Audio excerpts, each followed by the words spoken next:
My name is John Passfield, and the title of this reading will be John and Dickens Video 16, John Speaks to Dickens Part 1. Here's my novella. It's John and Dickens, A Christmas Mystery, a novella by John Passfield. John finds himself in the writing room of Charles Dickens, surrounded by Dickens's pre-Christmas Carol characters. Here's the summary. Writer John Passfield leaves his home, buys a coffee, and drives down to the shores of Lake Erie to perform a Christmas ritual, strolling along the beach at Port Maitland. It's something he's done for many years, but this year is different. This year, John suddenly finds himself in the writing room of famed Victorian novelist Charles Dickens, who sets out his new idea for a Christmas tale. Dickens invites John to watch rehearsals for the writing of the story, but as Dickens struggles through contentious negotiations with his amazingly independent characters, John wonders whether A Christmas Carol will ever be written. So there's the mystery. Will A Christmas Carol by Charles Dickens ever be written? A subsidiary mystery, or a second mystery, would be, well, why are the characters so reluctant to let Dickens write A Christmas Carol? He's created them. They're living in their situations, but he hasn't written the story, and they don't seem to want him to do so. One of the most famous admonitions in literature is the phrase, only connect, a phrase of the novelist D.M. Forster. In this novella, John attempts to connect two books that Dickens claims to be working on. One is A Christmas Tale, which we know as A Christmas Carol, and the other is a Canadian novel, which Dickens says will have John as a major character who will be an author. Through the first half of the novella, John is what one might call a passive listener to Dickens's plans. In speaking to Dickens, John probes Dickens, but doesn't challenge him. He, John, watches and listens and tries as best he can to connect, Only connect. Well, how are you going to do that? Okay, let's go right back to page 15, which is the first item in chapter 2 of the novella. And it's John in the room. So it's not John speaking, which is the topic of this reading, but it's the setup for John speaking. Here it is. What in the world is this? This is quite an amazing scene.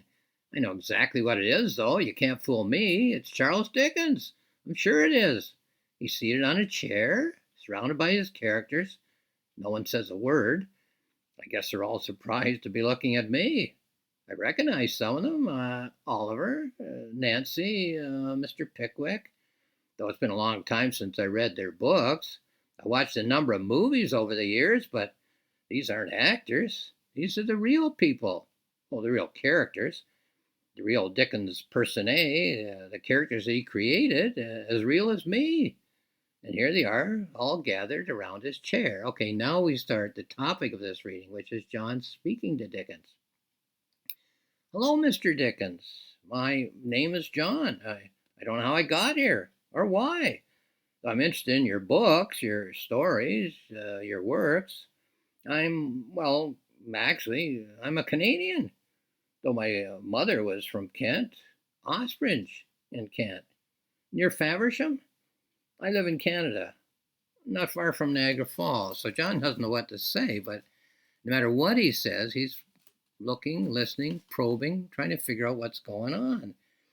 Okay, let's go to page 22-23. So from 15 to 22-23, a lot is coming into John as information, but he doesn't speak until at this point, 22-23.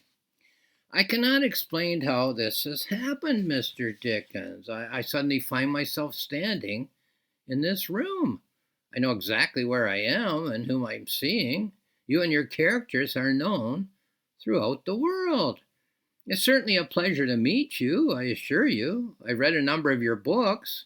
I never expected to meet one so illustrious as yourself. Okay.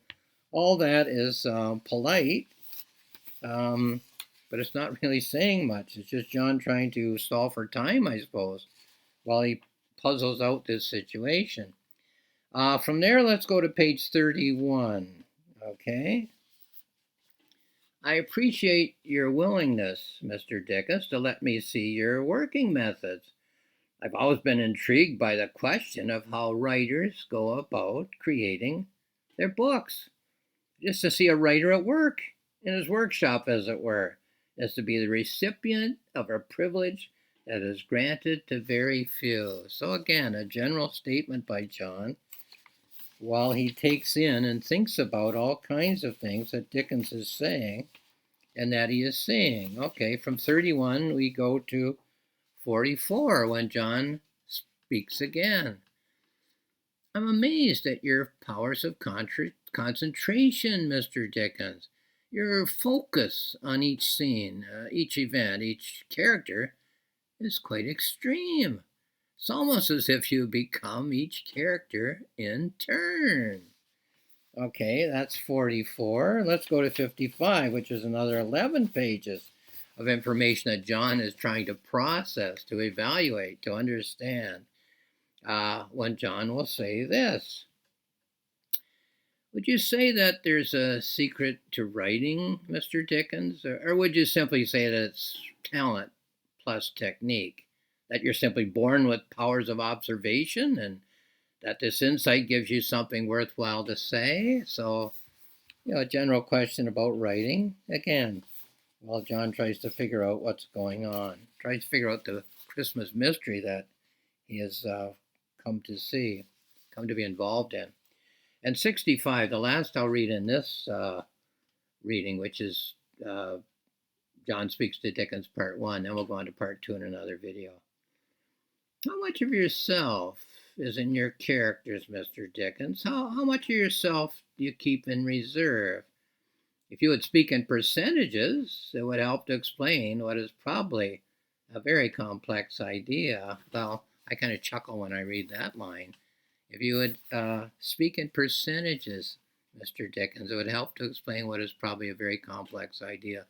We do need complex ideas reduced to a simpler form, but we don't always get that help. Okay, here's a note then about literature in general, but indirectly about this situation of John and Dickens and the Christmas mystery. We spend our lives speaking to and listening to other people. When we listen to other people, we have no choice. We have to listen to the words that they speak to us. However, when we speak to other people, we do have a choice. We can speak to them actively, or we can speak to them passively. We can speak to them in a way that we feel will affect change, or we can speak to them in a way which we feel will elicit information, which will not so much effect change in the situations in which we find ourselves, but will hopefully lead to a better understanding of the relationship between the other person and ourselves. So it seems to me that in this novella, under the heading of John Speaks to Dickens, we have these two forms of speaking. And it strikes me that in the first half of the novella, which we've just been looking at, John does not seek to effect change by what he says to Dickens. What he tries to do is to understand a situation in which he has found himself, to try to understand the relationship between himself and the author, Charles Dickens. So the comments that he makes to Dickens, I would put under the category of probes. They are attempts to find out more than John knows at the moment. And that is how I would explain the comments that I've read in this video. In the second video under this heading, John Speaks to Dickens 2, John will attempt to effect change in the relationship between himself and Dickens by challenging Dickens. If you're interested, you can have a look at that video and see how things go for John in the second half of the novella. So this is my novella, John and Dickens, A Christmas Mystery. It's available on Amazon where you will find more information. It's available at my publisher's website, roxmillspress.com. It's also available at my website, or it's referred to, johnpassfield.ca, where there's 2 free books to read. Just click on the icon, the Planning Notebook. in which I plan and write the novella, and the journal in which I reflect on the complete rough draft. What have I accomplished? Where do I go from here? All kinds of topics: Dickens, A Christmas Carol, novels, literature in general, and so on. And have a look there if you're interested at johnpasfield.ca. Lastly, thank you for watching this video.